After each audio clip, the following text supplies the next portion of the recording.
Okay, good morning, everybody. Thanks for joining us. I hope you all had a safe and good holiday and stuffed yourselves like I did. So want to start with, as usual, do we have any new people who have joined us this morning?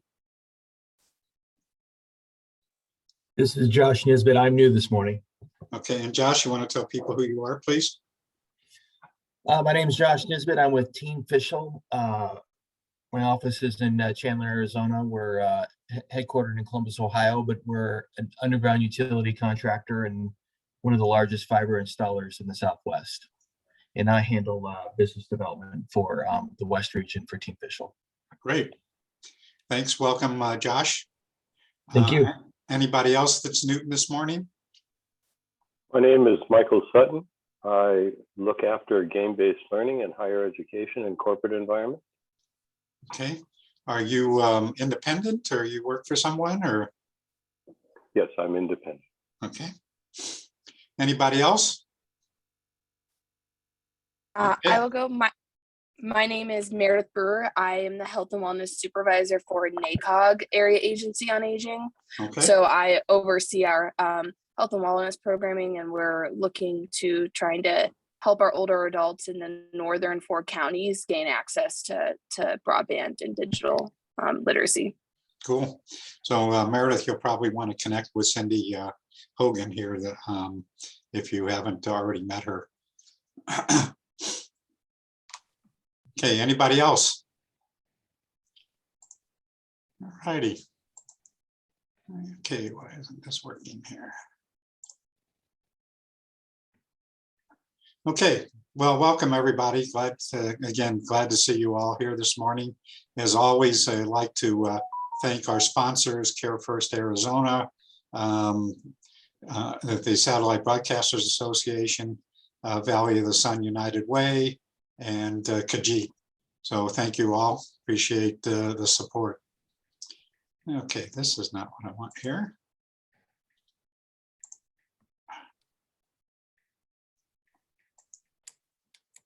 How did that happen?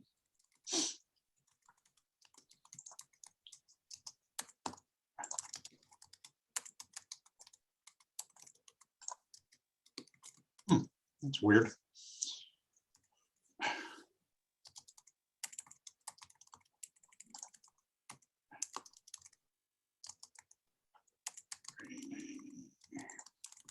Give me just a second here, see if I can figure out what the heck is going on here.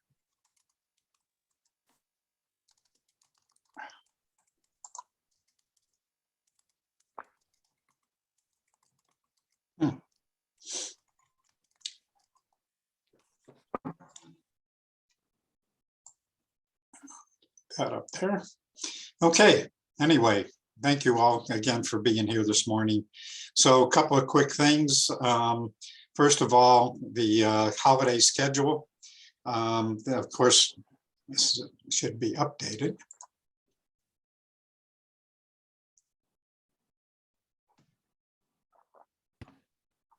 Okay, so again, the holiday schedule, of course, today's the 29th. We are going to meet the 6th, 13th, 20th, and January 3rd, but no meeting on December the 27th. The December 20th meeting, it will be somewhat similar to what we're going to do today, in that instead of having presentations and updates and all that sort of stuff, that we're going to do some sharing and letting people kind of informal, kind of what we do with our kibitzing after the meeting. It's more of an informal exchange and so forth. We know it's a holiday time and people may not be available and so forth. So, so that's the plan and the agenda for that particular meeting. Give me 1 second here. That's what I want. There we go. Okay. So just wanted to mention that. Hope that you'll all be able to join us for that. While I'm at it, that the agenda for today is going to be a little bit different. First of all, Jeff is not going to be here. He is on his way to a Navajo broadband summit and so he will not be joining us today. And then secondly, as I mentioned earlier, that we have such great talent with this task force, and we've had a lot of people who have joined us in the last 6 months or so, and we don't have a lot of time in these meetings for people to share. So we're going to do some sharing today. And I mentioned that in my, if you all read my note, that I'm going to pick on some people to just take 2, 3 to 5 minutes to introduce themselves, tell people what you do. However, if you want to volunteer, that would be even better. So we'll get to that in just a little while.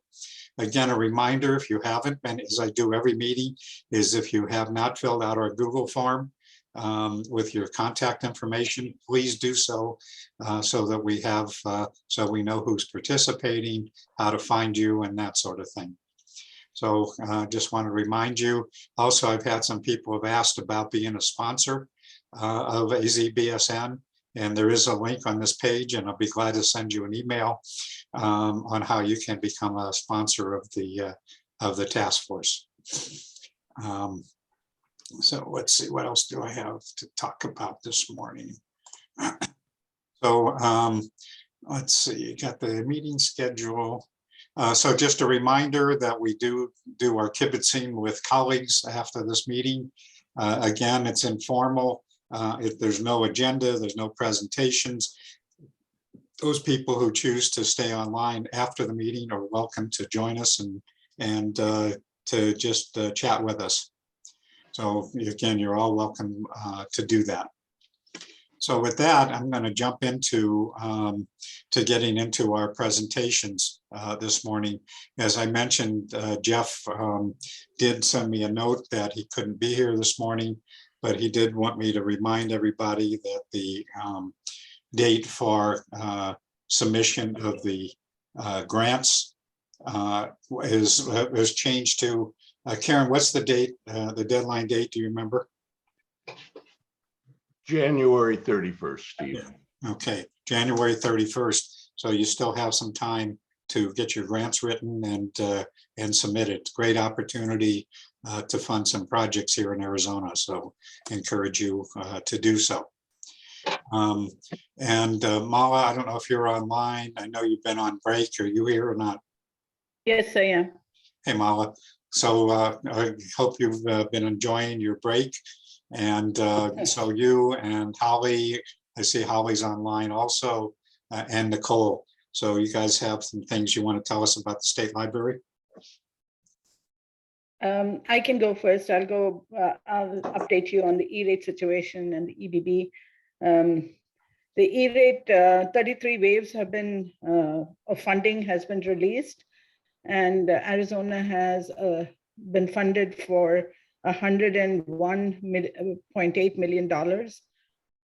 So we still have at least about 25% of our applications that need to be funded. The other important thing that's happening on the E-rate front is that there is a notice for proposed rulemaking that FCC has put out. They want to do something about a bidding portal. So far, the bids have been put through a Form 470 online. So anyone who wants to go on, get E-rate funding has to go fill the Form 470, asking for what services they need and for what locations and what period. And then the vendors, based on that Form 470, send them a bidding proposal directly to the library or the school. Then they will have a bid matrix that helps with the selection. But now what FCC is proposing is that they have a portal online where the proposals go to that portal. So right from then they're going to scrutinize, and they want everything to be online, open, transparent, and available for USAC to look at. So this is what this is the notice for rulemaking that they have put out, and the rulemaking process is about the document is about 64 pages, so I'm not going to go through any of that, but I'll put the link in my notes. And they want to establish a process to do it and the rules to do it. Basically, it's going to put one more wrinkle into the program. It's going to make it a little harder. So I'm not very much for it, but things always change as far as FCC is concerned for more transparency and more scrutiny. So this is what they're proposing. As far as Mala, emergency- this is Joy. I have a question about that. Is that Sure. something that that the schools and libraries need, that their E-rate consultants have been notified about? Do you No, know? it's just in the rulemaking process. It's not likely to affect this year's applications, is what I think, but I may be wrong. Schools and libraries will be notified about it once the notice to rulemaking is available online. I'll put it in the chat. I'll put the link in the chat, but it is a long process. You know, the notice happens and then people put in their comments, and then there is a comment on the comments period. And then finally the rules get made, and they will not be done in time for this year, that is 2022-23 application, but it may affect the next cycle. That's what I think, but who knows what FCC decides. Oh, okay, Yeah. thank you. So the new bidding process for deadline March 25th will not be affected for March of 2022.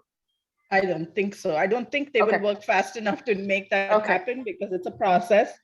Okay, And they thank have to you. go through, yeah, and especially when they have only an acting chair currently, I don't think it's going to happen, but let's see. Thank you for it. That was a good question, though. Thank you for asking. The emergency broadband benefits program, we've had 194,225 households signed up last week. It was another 4,000 households that signed up. We're keeping up the momentum, and it's working.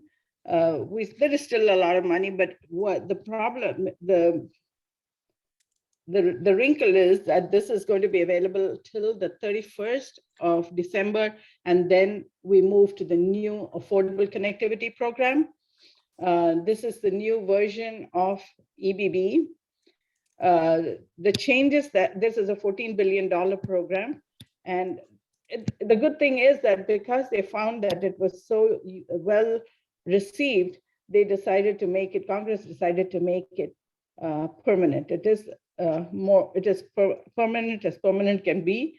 What is changing is that the maximum monthly benefit will change from $50 to $30 a month for households that are not on tribal land. The monthly benefit will still remain at $75 a month for households on tribal land.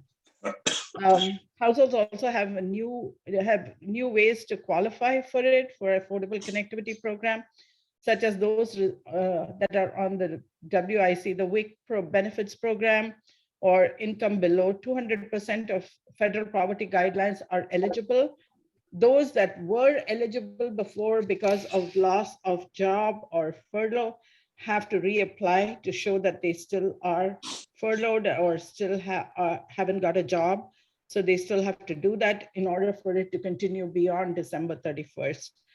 So those we still have to train our navigators as well as our libraries on these changes that are going to take effect after 31st of December.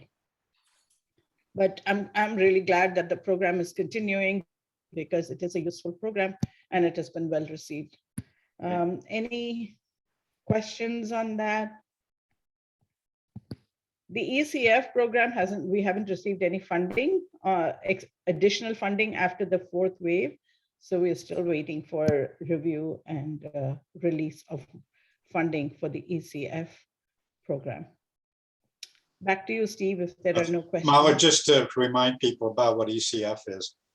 ECF is the Emergency Connectivity Fund. It is the fund that schools and libraries can apply for. For schools, it is that it is for every child that needs or has not in adequate access. For libraries, for patrons who need that access, they can get both schools and libraries, they can get hotspots as well as devices. For them, it could be a tablet, it could be a laptop, whatever the library or school chooses to give their children can be procured out of that program. Okay, thank you. So Okay. Holly, I know you're online. I don't know if you have anything to add, but I did want to just make a comment. So Holly is our state librarian with the Arizona State Library Archives and Public Records.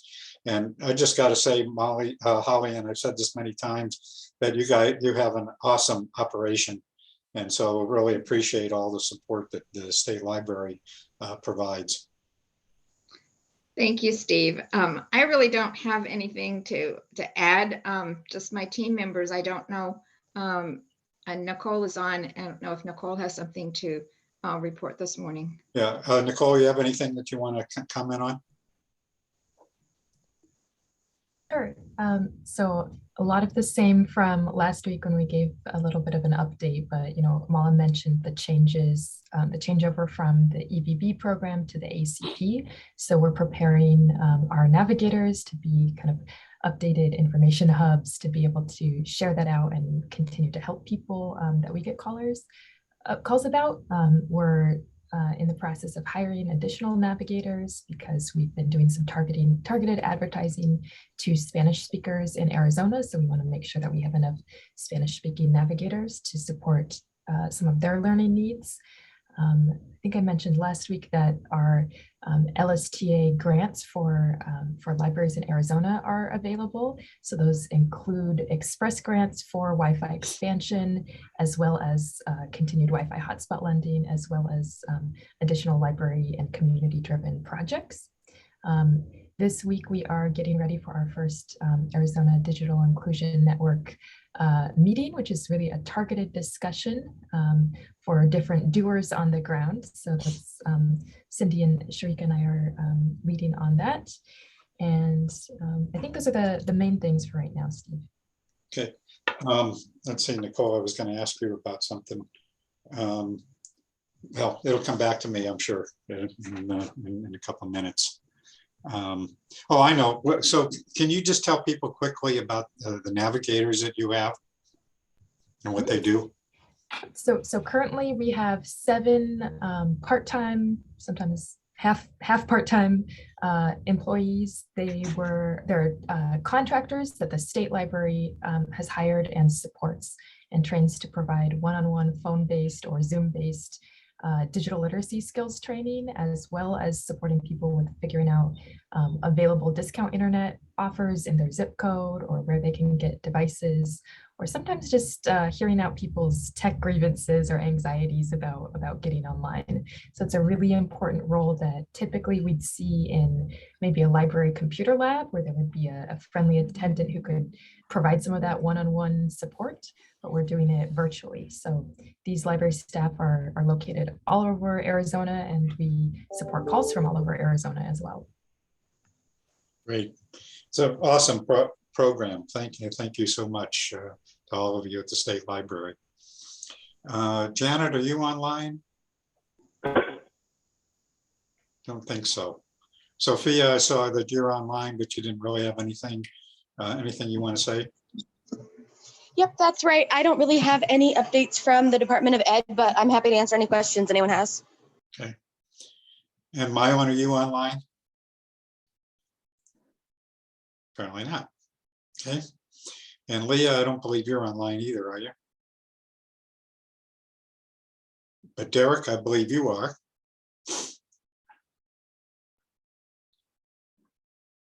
Derek, you still there? Well, he was. I know he's had some issues in the past with his tech, but anyway. And Wes, are you online? Okay, must be a holiday. So moving on, if we don't have any other of those updates, I want to move into, as you know, we're kind of looking at, and hopefully we'll have a leadership team meeting in the next week or so to work more on our plan for next year. But I thought today that it might be a good time for us to have an experiment rather than having a formal presentation, that if you saw my note, that what I'd like to do is to have 4 or 5 people just tell people who you are, what you do, and if you have any needs, anything that you need some help with. And so first thing is, if any of you want to volunteer, you're welcome to do that. If not, I will randomly select you. So anybody want to step up? We'd be happy to talk about something real quick. Okay, go ahead, Rory.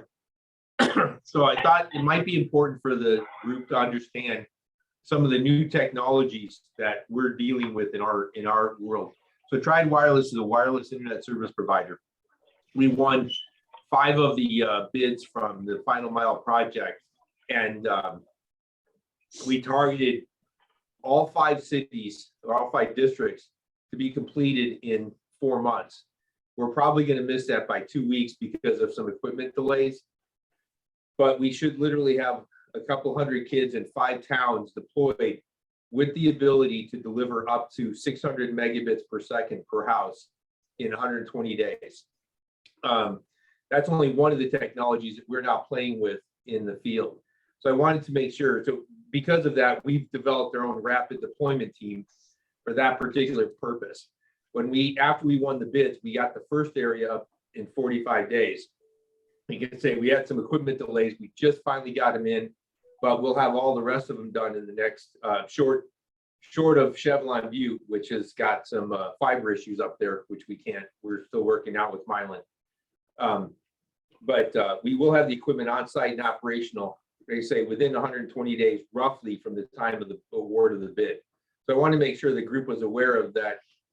There are technologies out there that can get to these kids quickly and fast. And just letting you know that that's kind of what's happening in our technical world right now. Okay.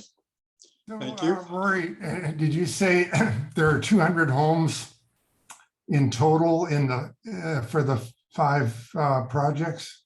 It's actually more than that. I think it's 250. About 250. Yeah, about 250, I think, is what we're targeted. What's amazing is that we're able to is the speeds we can deliver. We can actually do up to 1 gigabit per second now.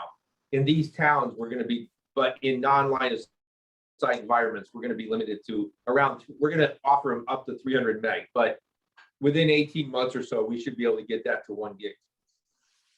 And Rory, this is Mark Goldstein. What specific technology is that? So the 1 gig service we're deploying across the West Valley right now is long range 60, 70 gigahertz equipment, point to multi-point. The equipment for non-line of sight environments, and that's the biggest area, the biggest challenge everybody's had, is actually CBRS, but it's a new technology that's being used in CBRS frequency. It's not LTE. LTE is limited to about a quarter mile or so in these trees. Right. The stuff we're deploying can go 1 to 3 kilometers. And if you design the towers correctly, you can go further. So it's kind of a new version of CBRS. Is that what you're saying? Yes. So CBRS is the frequency. It's the frequency and the management of the spectrum. It's not the actual RF technology being used. So you have you have Motorola, who has the Motorola 450 product. That is their proprietary technology. That's limited to a quarter mile because we ran the same specifications in the areas. LTE is limited to about the same thing, maybe slightly longer than a quarter mile, but in feet, not miles. The technology we're deploying in CBRS is capable of going up to 3 kilometers through the trees. If you make the towers tall enough, then you can go further because you're changing the angle, the amount of distance you're going through the trees, but it is capable of up to 3 kilometers.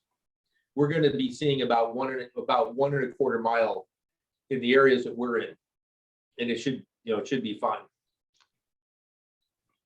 And is This that, is Joy. sorry, go ahead. Go ahead.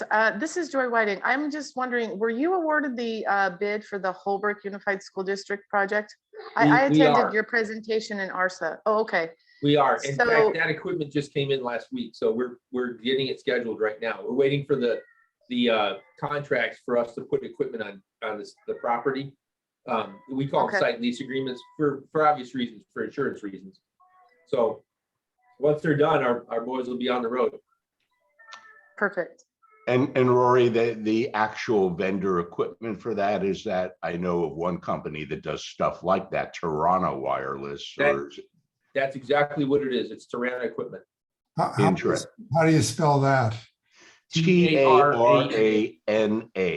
TARANA. Okay. NA Wireless. Actually, I'm working for them on their regulatory and other issues right now. They're out of Northern California, so that's good to know, Rory. Okay. Any other questions for Rory before we move on?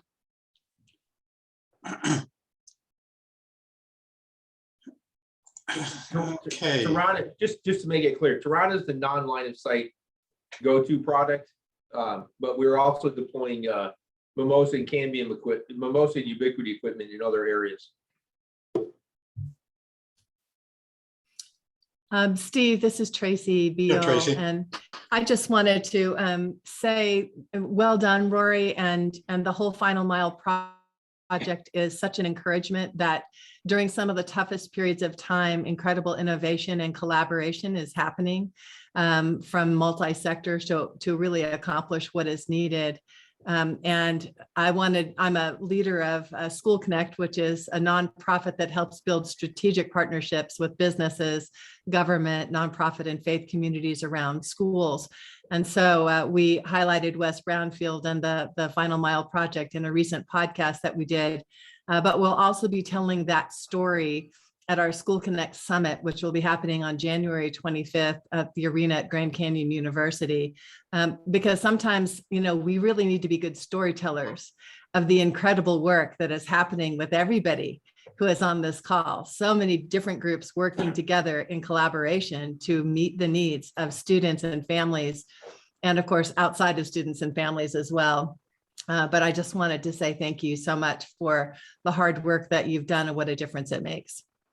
So Tracy, I'm glad you actually stepped up, because I was going to ask you, it's been a long time since we've had an update from you, and you've been doing such great work. Do you want to say anything more about your organization?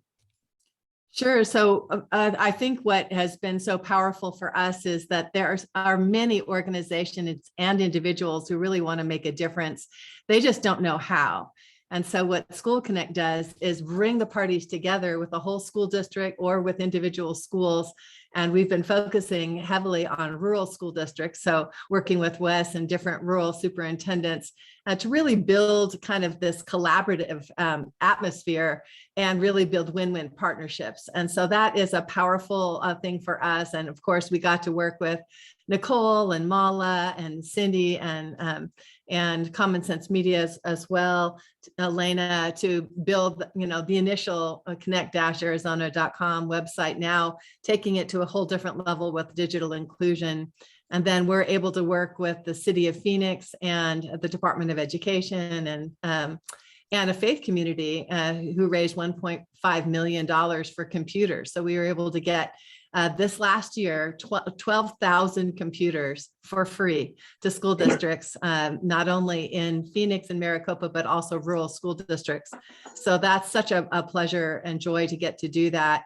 And we know that education is hurting right now. They are, I think we don't understand the severity of what they're facing with kids having been online for a long period of time. And so our summit is really courageously united together, building a better future for our kids, really trying to draw literally everybody, every business, every nonprofit. Let's gather to really make sure that our kids have what they need in order to reach their potential. So that's our mission. And School Connect as an organization is always looking for ways, where are the gaps that we could help? So as you guys see, gaps where School Connect can bring partners, can get the word out, can tell your story, we would love to do that. Or if any of you as organizations want to work with districts and schools, that's our job, is to connect you guys in meaningful win-win partnerships with schools. And this is Joy Whiting. I just want to tell Tracy, thank you for the things she did for the schools in Apache County. And I echo everything that she said. If there is anything that can be done, she's the one that can do it. So the schools are hurting and we still need a lot of things. So thank you so much, Tracy, for what you do. What an honor, Joy. Thank you. So Tracy, you can put your contact information in the chat. And of course, we'll be sending out the registration list. So you'll be able to find Tracy's contact information. But you just do awesome work, Tracy. So Tracy, did you say you raised 1.5 million for computers for rural school districts? Was that right? We did 1.5 million and then added money from the city of Phoenix. So we focused on the city of Phoenix first, then Maricopa, and then we gave about 400 computers to rural school districts who were in need. And we're working with Mylan right now because School Connect was able to get computers directly from a manufacturer for just $190 a piece. So we became involved with ECF and are providing computers for school districts and schools as well. So we can, either donors can buy them from us or schools and districts can buy them directly too. Okay. Sharika, you have your hand raised. Yeah, if everyone's done asking Tracy questions, I would like to just say a couple of things that just happened. So on my desktop, that's why my camera's not on, but my name is Sharika Jackson, the founder CEO of Future Stars, which provides STEM education and college readiness in South Phoenix community. But what I wanted to mention, and when I get more information, I'll definitely bring it back to this team, but I'm also a member of Delta Sigma Theta Sorority Incorporated, which is one of the oldest Black sororities in the United States, well, the world, with over 300,000 members. And we just had our national convention. I attended virtually, and we did a resolution about closing the digital divide. So that means that on a national level, my organization is going to be looking at doing that. And of course, we're an African-American organization, and we're going to be looking at how do we close it and get broadband within the homes of African-American students.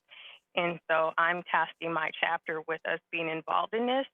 And I told them, since I'm already on this 7:30 pajama party, this would be a team that would probably be able to help us once I get all the logistics. I've never ventured into my sorority on a national level to figure out how to do all this. But when I saw it, my ears perked up because I'm like, hey, this is in my wheelhouse. But just wanted to put that out there that older organizations are starting to look at this too and looking for partnerships and how to impact and change their community as well. What was the name of that sorority again?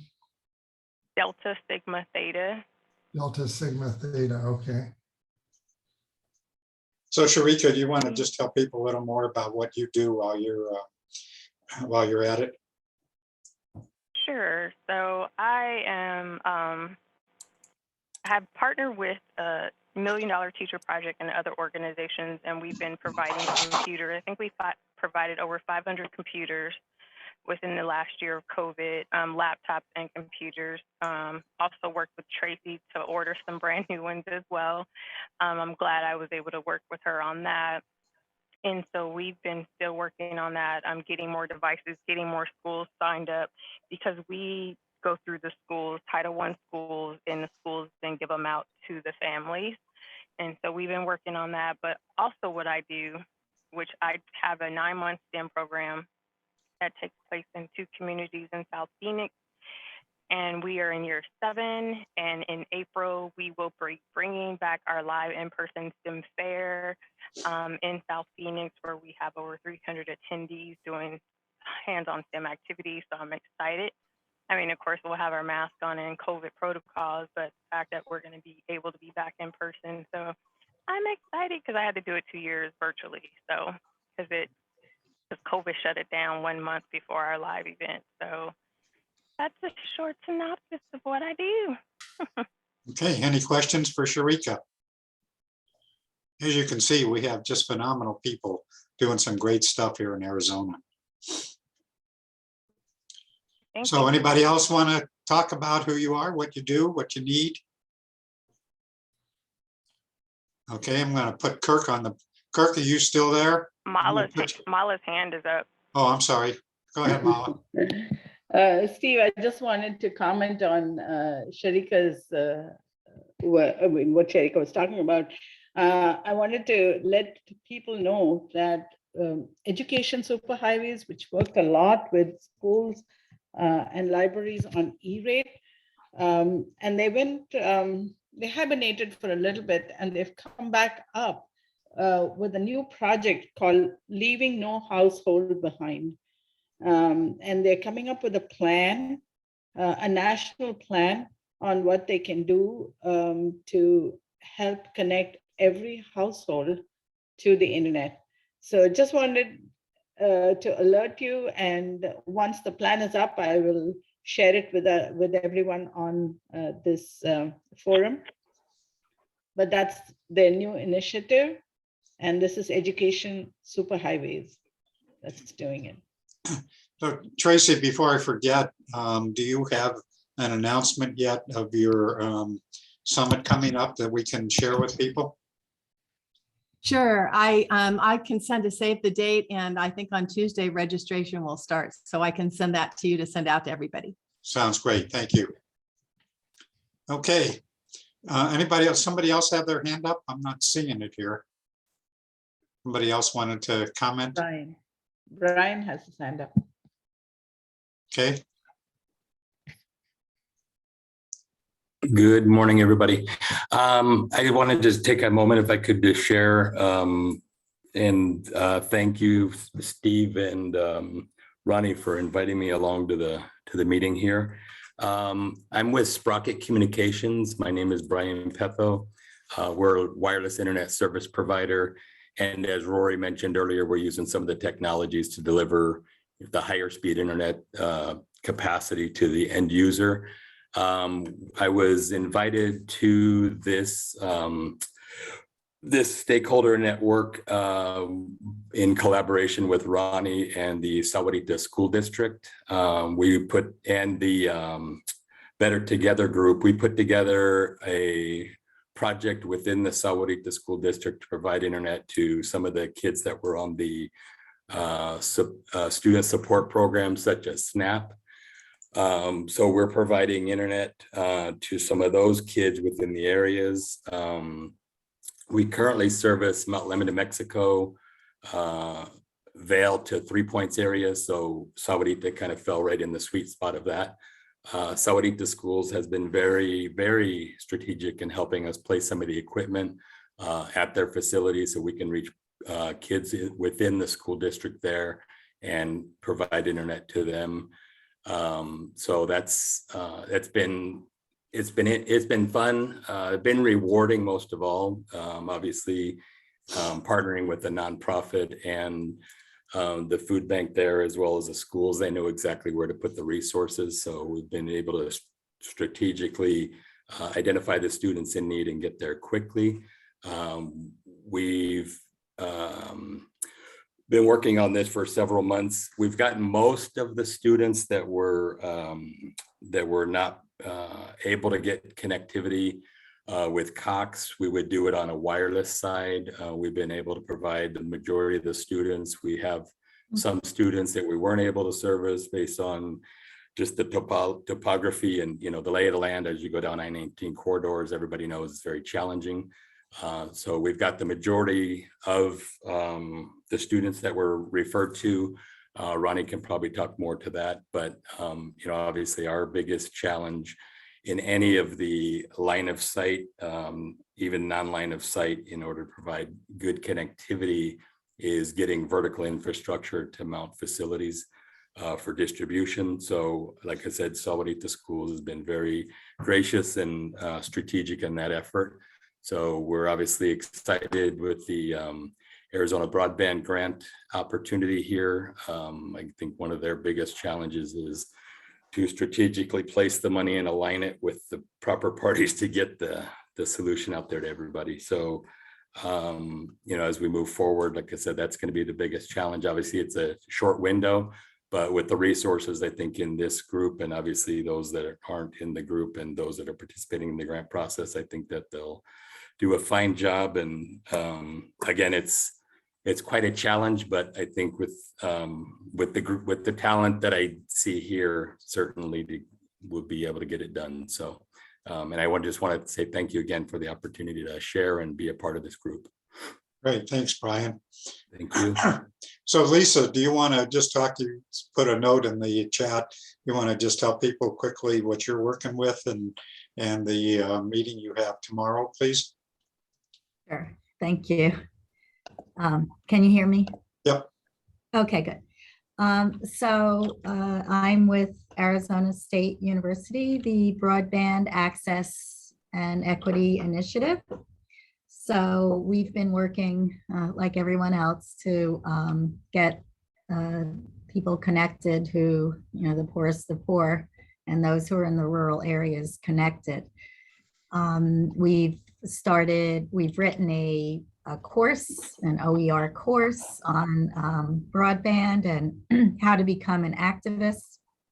And I just sent a little note to Steve and I'll put a link in the chat, because tomorrow we have a special guest, Lyle Ishida. He is from the FCC. He's joined our meeting before, well, like a year ago when all of the grants were coming around. He is the Chief Consumer Affairs and Outreach person for the FCC. And so I'm just here to invite any of you who would like to join in on our meeting and pose some questions to him. He's a wealth of information if you're interested in what's going on with the FCC. We actually also did have FCC Chairwoman Jessica Rosenworcel at a meeting as well.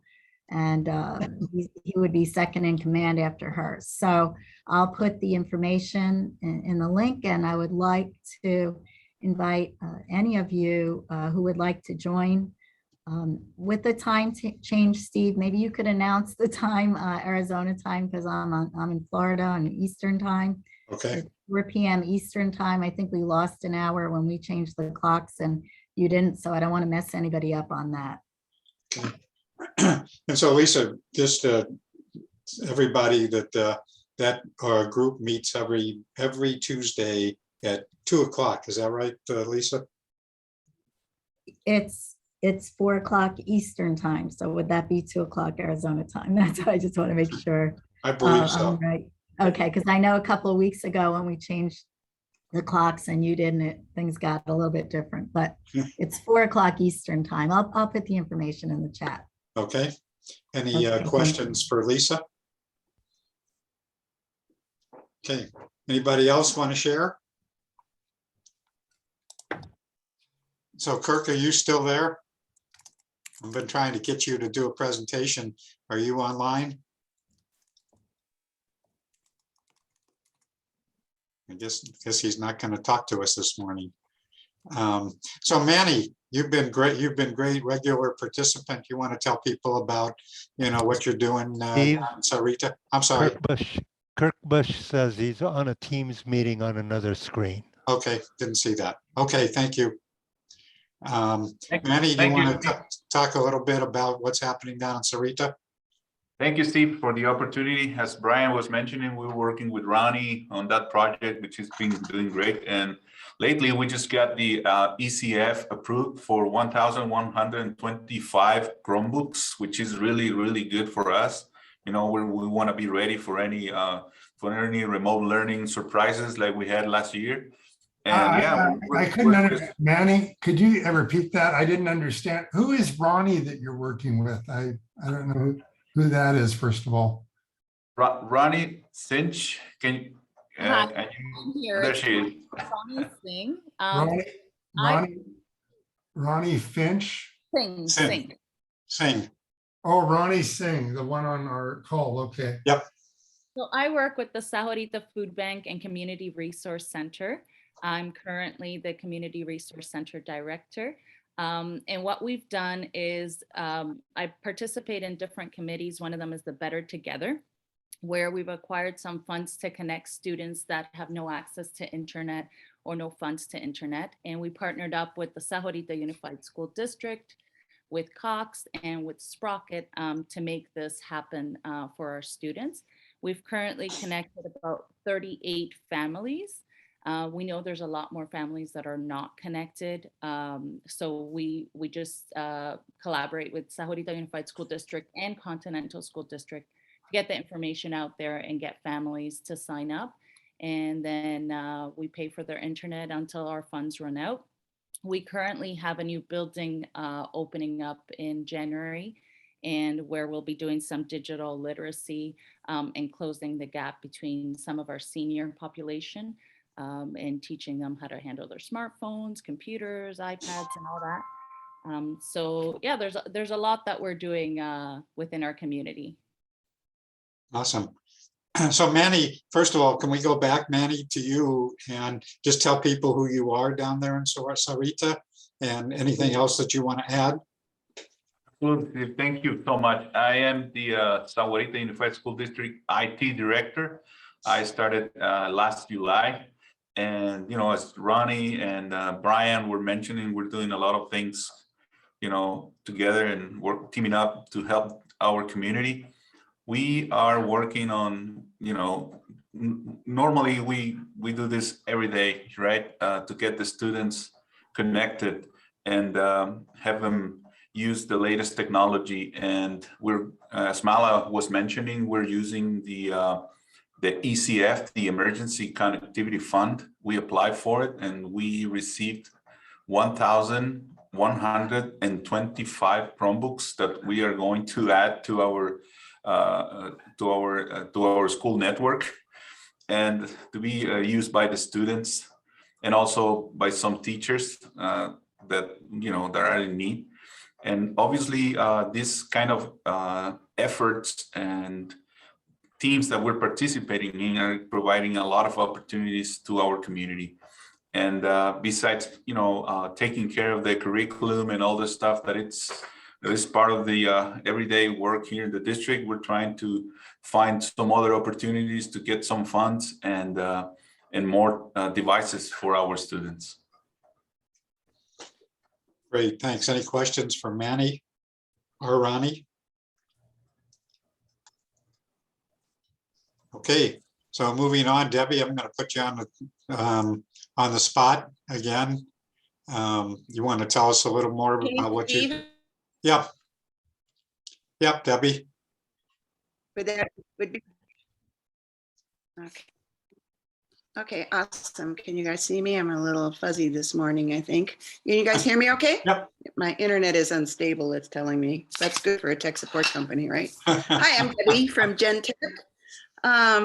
And we actually hire computer science undergrad students. Can you guys hear me okay? Yep. Oh dear. You're good. Yeah, you're good. Okay, good. All right. Good. Okay, I was getting a lot of echo there for a second. So our company, Gentech, we have a storefront location near 7th and Greenway, and we are looking at expanding to 3 or 4 other locations, one of them possibly in Tucson, talking to a lot of people about that, getting very busy about integrating it to a lot of schools this spring as well. And we actually hire computer science students, undergrads, who are technically adept. Actually, they're experts. They're in the mix of technology. They're programming, engineering students, cybersecurity, and just know a plethora of IT topics. So we have about 30 techs on board at Gentech, and we're in 28 schools this spring, and we're teaching kids about building computers, Python coding, networking, binary. We just launched a cybersecurity course called Cyber Defenders for Kids. It's gotten very popular. So we really are in the education business overall, kids and adults, and we feel that we have a exciting arm to bring to this organization. We're just never sure how, which I've shared. I've talked to Cindy and Mala and I know the Navigator program is a pretty robust program as well. But again, we're here, and I put in the chat that we're here. We've got a lot of techs. We're hiring possibly 20 more in January, working on some programs with Phoenix College and GCU and their undergrad students. So I just wanted to throw our hat into the ring and say, we're here and we're happy to help. We have manpower and a ton of technical expertise. So thank So you, Debbie, guys. you want to just give people, and I know many of them have heard this already, but kind of your genesis of how you got started with what you're doing?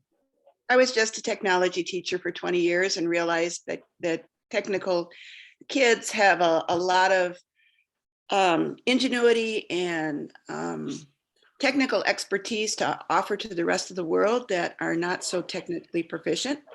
Just because you're a kid in the 21st century, you don't automatically have all the answers for technology. So you may be guiding your grandparents wrong. I don't know, it's just kind of a quirky little thing there. But so we started a store. I started a store with some high school kids. We've grown to 32 techs and looking at about, again, 20 more. And we'd like to expand our operation. So our walk-in tech service is our signature service. Anybody, any question, anytime, well, between 9 and 6 mostly, but can bring any device, any program. We're non-proprietary. So like, instead of going to the Apple store, you're only going to learn about Apple products. You can learn how to put a Google Calendar on your iPhone or social media or tons of questions on Outlook or passwords or any question, as sophisticated as you want it to be or as simple. We've had people ask us, how do I operate Siri, to other more proficient people wanting to put Linux on their Mac or something like that.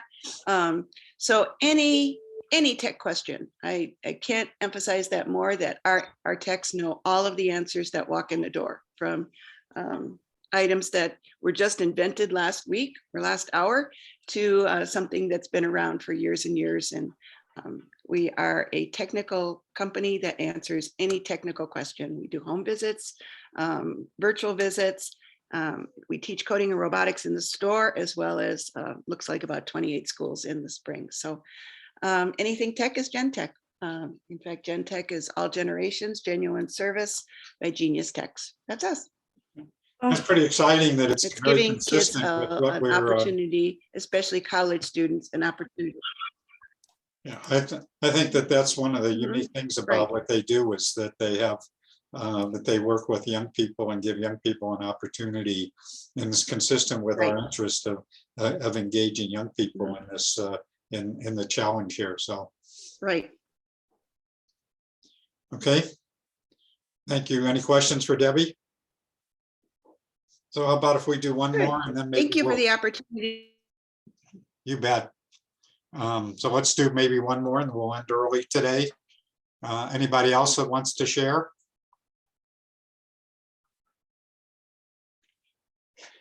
Steve, Go ahead, Jerry. Well, I'm embarrassed even to say anything because this group is so robust. But I have to say that, you know, it's been an eye-opening and informative experience for me just to be part of this group.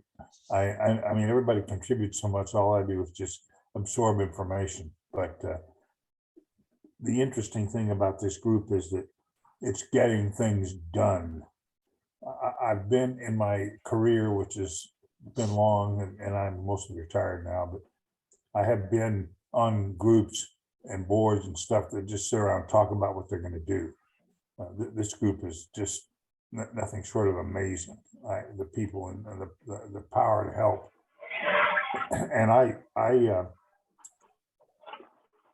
think that the idea of getting computers into the hands of kids is just singular, at least in my mind it is. So, and I serve on the boards of 4 or 5 different organizations, and I'm chair of the Computer Society, IEEE Computer Society. But it's been a privilege just to be part of this and just listen to what's been going on. So, anyway. So Jerry, you might just want to remind people that you have an extensive background in cybersecurity and that you are involved with a number of cybersecurity organizations. Well, yes, all right, let me, this early in the morning, I usually don't like to turn on my video, and I don't have my, I don't have my avatar because I didn't sign into Zoom, and because I never stay signed into anything. That's just a personal thing about security. But yeah, I cybersecurity has been, I've done that for years. So, and I've lost track of the main thrust of your question, Steve. Well, I was just saying that you just might want to let people know that you're involved with a number of cybersecurity organizations. So if they're interested in being able to connect with some of those organizations, most of them are professional, either IT or cybersecurity organizations. Yes, that's true. For example, I'm on the board of directors of the Cloud Security Alliance Southwest chapter. That's a national organization involved with cloud security. I was on the board of Arizona InfraGard for about 8 or 9 years, and still do some things. Jerry, you want to tell people what InfraGard is? Yes, it is a partnership between the public and the FBI. The FBI, one of the first chapters that was ever started was started here in Phoenix at the FBI office here in Phoenix, and they just celebrated their 25th anniversary, and it's I was very honored to have been selected to be on the board when they formed the Phoenix chapter here and running that. And so, and if you go out to if you Google infragard.org, you'll find a place to join if you wish. And I found the membership in that organization to be very, very informative and worthwhile. So, if I can just comment, Jerry, that with InfraGard, a couple of things. One is that they're focused a lot on infrastructure, protection of infrastructure. And secondly, I believe you have to have a background check in order to officially join, if I'm not mistaken. that is correct. However, it's not a background check like for a security clearance, but the FBI does run a medium level background check on all the people that apply to be in that organization. So.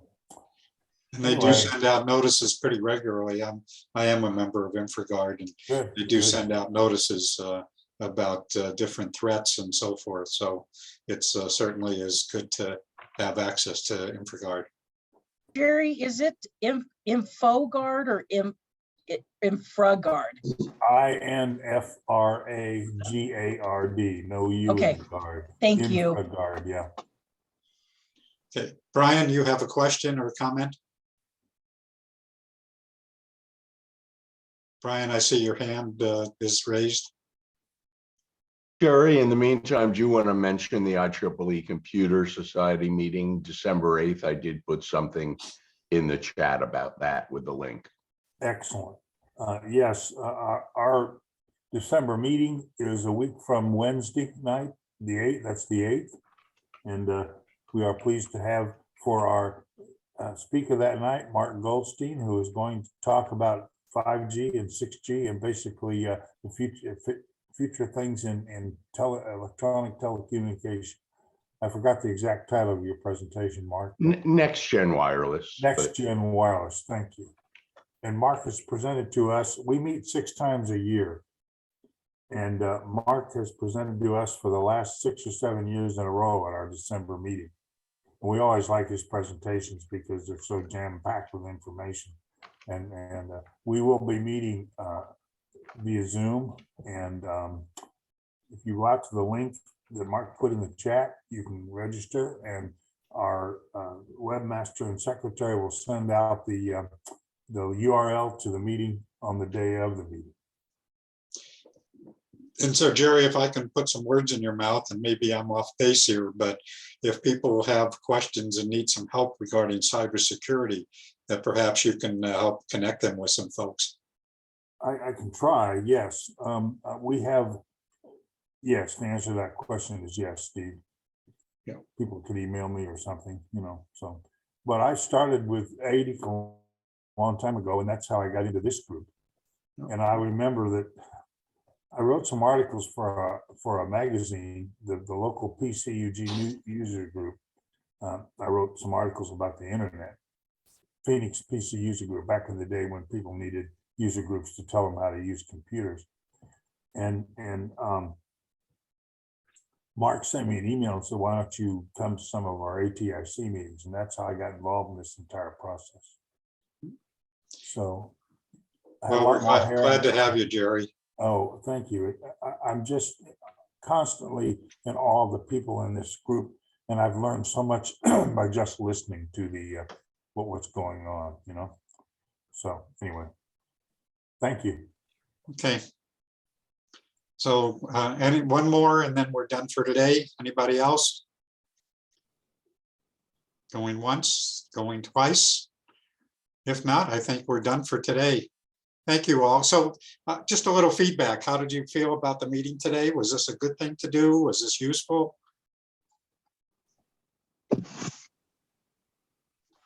Any comments? Hi, Steve. This is Karen. Yeah, I liked it. I think it's just a balance of presentations for us to have an opportunity just to chat. So I don't think any one style is the answer. I think it's a mixture of all of the stuff that we're doing. Okay. That makes it, yeah. Okay. Any other comments, thoughts? If not, I think we might. I'm sorry, go ahead. This is Andy Sinclair, DES. Yeah. I'd say have a combination. I like both formats, but I suggest a combination. Okay. Well, our leadership team is going to meet again and look at different options.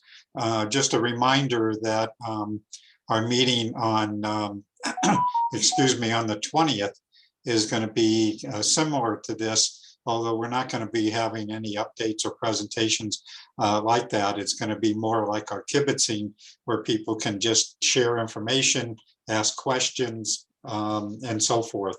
So it's going to be since it's a holiday, we thought we'd do something a little bit different. So just hope you'll still join us. And that's it. That's it for today. Anybody have anything else that they want to share? Now, reminder that any of the comments, anybody you want to connect with, that you will receive the summary of this meeting. It will be recorded. It is recorded. And you'll be able to access the recording and the contact information, as well as any of the announcements of meetings and things that are coming up, will all be in the summary of the meeting. So anything else that anybody wants to add before we end for today? Okay, I think we're done then. Thank you all. Thanks, Steve. Yep. Bye, Thank you, everyone. Steve.